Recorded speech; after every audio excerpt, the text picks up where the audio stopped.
Joining me for today's headlines is my good friend, Dulce Sloan. What's going on, Dulce? Hey, man, I'm still above the ground, baby. I like that. That's like, before we used to say that just as a saying, Yeah. but now it's like a real thing. Mm-hmm. You're really above the ground. Truly. I don't know how high we are, but we're not supposed to be up here. We shouldn't. Like planes. Well, I mean, What? good to have you. Thank you. All right, let's jump straight into today's headlines. Let's kick things off with a surprising new side effect of COVID-19. And this isn't a physical side effect like shortness of breath or loss of smell or mask ears where the elastic loops make me look like Obama's secret son. No, this is a side effect of how COVID has become a political football, or as Americans call it, a political soccer. But yeah, basically it turns out that once conservatives got angry about having to protect themselves from one disease, they decided to do it with other diseases as a matter of general principle. New polls out suggest Republicans are much less likely to get a flu shot now than they were before the COVID pandemic. Several national polls say there was not much difference between the number of Republicans and Democrats getting a flu shot in the years before the coronavirus pandemic. However, Business Insider is reporting there's now a 20% gap between the members of the two political parties. About 2/3 of Democrats say they have or plan to get a flu vaccination, while for Republicans, that number is less than 50%. Researchers say that indicates the political battle over the COVID vaccine is now affecting flu shots as well. Yeah, that's right. Many Republicans have turned against the COVID vaccine so hard that now they're turning against the flu shots. And look, with the COVID vaccine, I get it. It was new, people didn't trust the technology, but guys, the flu shot has been around since forever. You can't decide now to hate it. It would be like if everyone suddenly decided to hate Betty White. I mean, we were all cool with her for 140 years. What changed? And if you ask me, this is a selfish decision because people who don't get the flu shot spread the infection to everyone. They sneeze into the air that we breathe. They grab the doorknobs that we grab. They touch the subway poles that the rest of us lick. It's disgusting. That's why I'm getting my flu shot for sure. Although I'm going to space it out from my COVID shot. I don't want to have two shots close to each other. Otherwise, they're both going to be there in my body at the same time. They might start a turf war. Shit starts popping off in my pancreas. Now it's in the crossfire. I don't want that shit. I'm trying to keep it safe in my body. It just really feels like we're moving to a place where all of science is going to become partisan. That's what it feels like. And like in a few years, you're going to hear news reports like Democrats are sticking by gravity, but many Republicans say they're not interested anymore. Polls show that up to 40% of Republicans are now floating off into space. And now, Dulce, over to you and the weather. It's not as warm as it should be because I got to wear a coat and put my toes away, and I don't appreciate it. I'm a summertime beach. This COVID flu thing is wild. Well, the only good thing about this is now if we don't want them to do things, we can just threaten to vaccinate them. What do you mean? Like if they try to storm the Capitol again, just be a bunch of cops being like, sir, if you come across that line, we will vaccinate you. Don't make us make this flu shit airborne, sir, hold them down, hit them in the neck. Ah! Like now you just got cops running around with needles. Just a bunch of rogue nurses out here trying to help the government. I think you've just stumbled upon the next wave of American law enforcement. This is actually pretty good. Get him. All right, let's move on. Let's move on from the war on science to the war in outer space. Because yesterday, Russia woke up and decided to make things much more dangerous up there than it needs to be. Now to a conflict in space. The U.S. is slamming Russia for carrying out a missile test that created a serious amount of dangerous space debris, which could remain in orbit for decades, threatening space travel even. This morning, outrage from U.S. officials after Russia carried out a missile test early Monday, firing an anti-satellite missile into space, obliterating one of its own satellites and creating a vast debris field that's now orbiting Earth. Some of that debris coming dangerously close to the International Space Station, which is currently carrying 4 U.S. astronauts. The crew sheltering for more than 2 hours until they were finally given the green light. Secretary of State Antony Blinken slamming the Russian missile test, calling it dangerous and irresponsible, and adding that the debris will remain a threat for decades. Yeah, Russia blew up a satellite with a rocket. And guys, I keep saying this, but these gender reveals are getting out of hand. But for real though, I don't understand why Russia blew up their own satellites. I mean, maybe it was announcing that it was running against Putin. Who knows? But there's got to be a better way to do this. I mean, if you want to get rid of something, you just do what New Yorkers do. Drag it to the sidewalk and leave a big free sign on it, you know? But people blowing it up so it sends lethal debris shooting around in orbit, that's unacceptable, guys. And if you ask me, someone needs to stand up to Russia. Like, maybe America should start some sort of force to, like, defend space, you know? What's that? Oh, it did. Ah, and I called it the most pointless thing since Trump created Don Jr.? Nah, that doesn't sound like me. All right, thank you, thank you.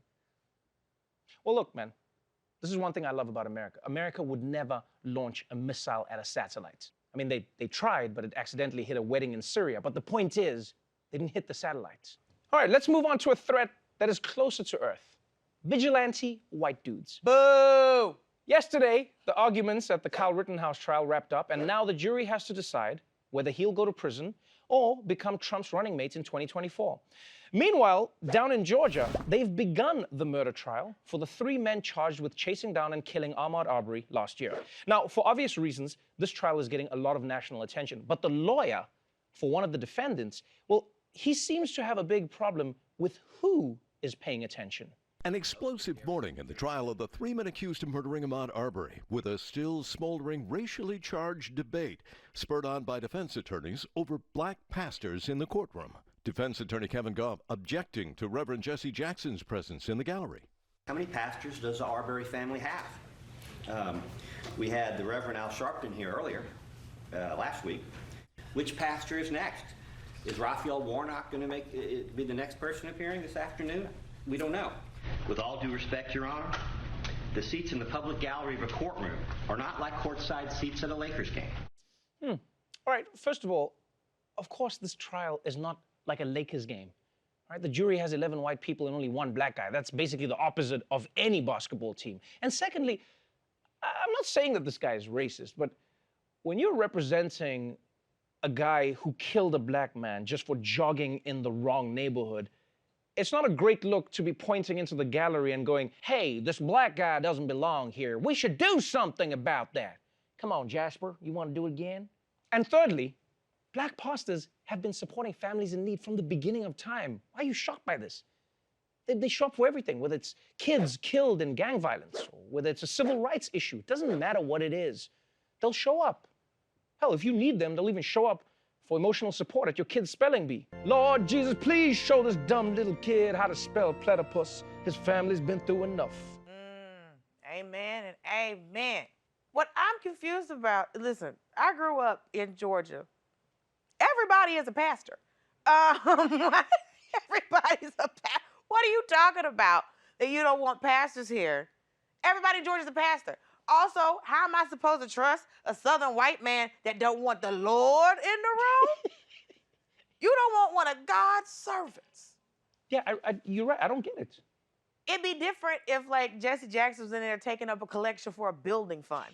So they're not taking up a collection. It's not like they're in there preaching. So you think it could have been worse? It could have been way worse. They could have brought a whole choir in there with them. Because if I'm a black pastor coming to that trial, I'm bringing in a whole choir and tambourines. They're going, they guilty, they guilty.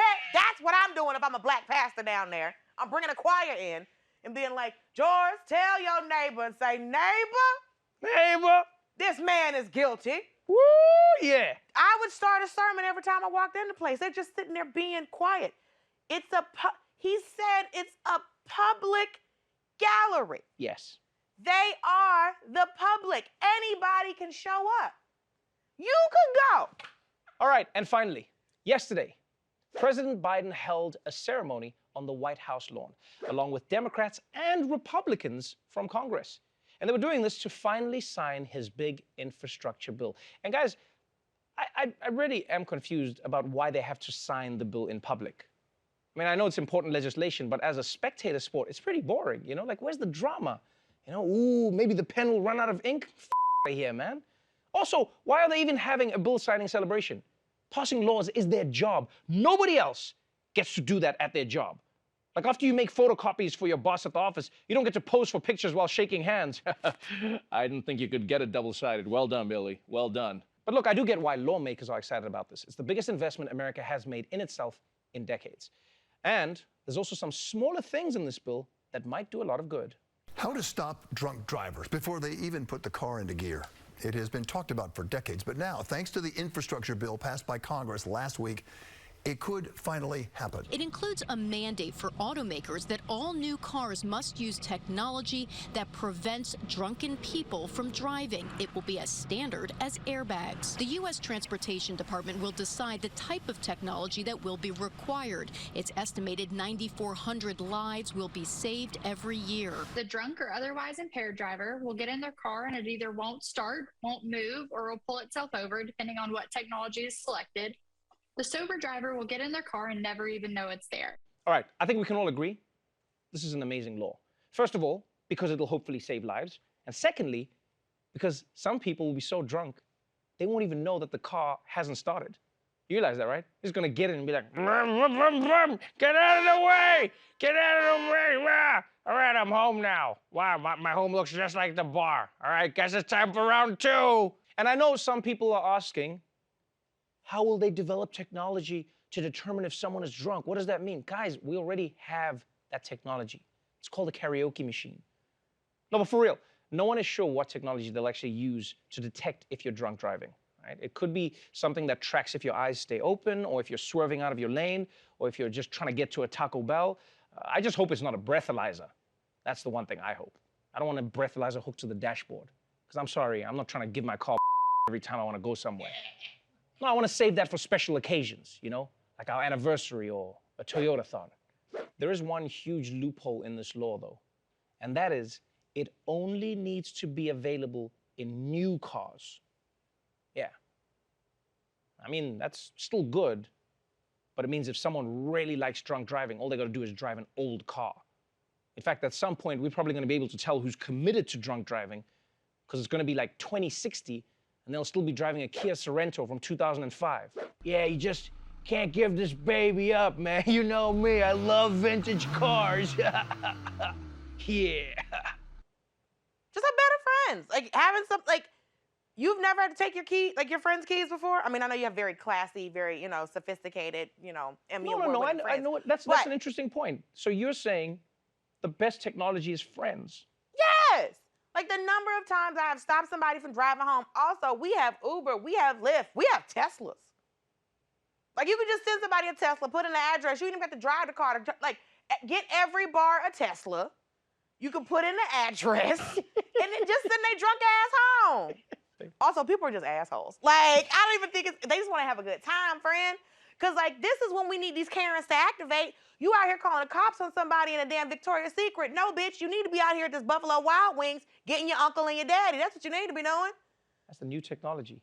Yeah, like, activate these Karens. Look, they out here. We just need to release them, like, just, you know, frumpy doves and, like, really just help people. We just aim Karens in the right direction. Yes, like, y'all stay wanting to call the cops on somebody. So instead of calling the cops and getting black people murdered, maybe y'all should call the cops and stop these drunk dudes from killing people. We just put Karens in the parking lot.